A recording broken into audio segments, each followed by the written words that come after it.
independiente de empresarios de estaciones de servicio decidió en 1981 alcanzar un espacio propio en el mercado petrolífero.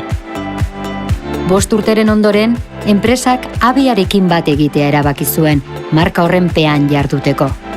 Esergi Avia es un operador independiente. Trabajamos día a día para que nuestros asociados puedan mantener su independencia en la gestión de sus negocios. A día de hoy hemos pasado de esos pequeños empresarios que tenían una central de compras para el autoabastecimiento a ser pues la petrolera que somos hoy. Somos la 6ª petrolera ahora mismo a nivel estatal. Hoy en día es una sociedad anónima al uso, donde el 70% del capital está representado en el Consejo de Administración. Esergi Aviak bete-betean asmatu zuen 86an Zierbenako plantan inbertitzean.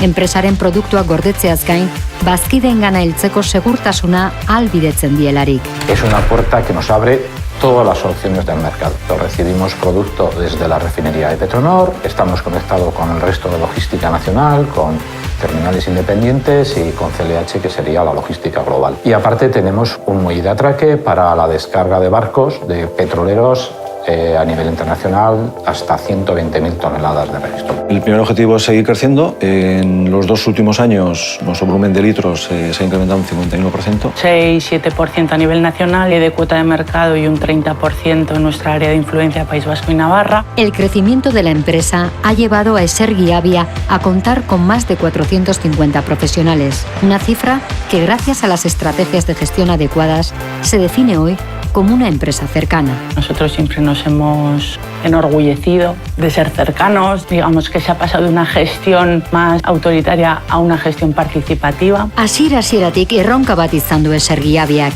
energia anitzeko operadore bilakatzea. Gaurko egunez, etorkizuneko merkatura moldatzeko Esergi Avia bezeroen beharrak aztertzen ari da, erabaki arrakastatsuak bilatze aldera. Queríamos convertirnos en un operador energético multienergía y de alguna forma lo estamos cumpliendo. Tenemos una red de suministro de GLP, tenemos alguna estación que es capaz de suministrar gas natural y tenemos recientemente acuerdos con grandes compañías eléctricas, posibilita que en esos momentos el 18% de nuestra red sea capaz de recargar un vehículo eléctrico. La necesidad global va a crear un mercado diferenciado y el cliente, por una parte, y su entorno es el que va a marcar qué necesidades tiene y qué necesidades podemos usar. Hay mercado para todos los productos y diferente mercado, entonces terminarán cohabitando todos.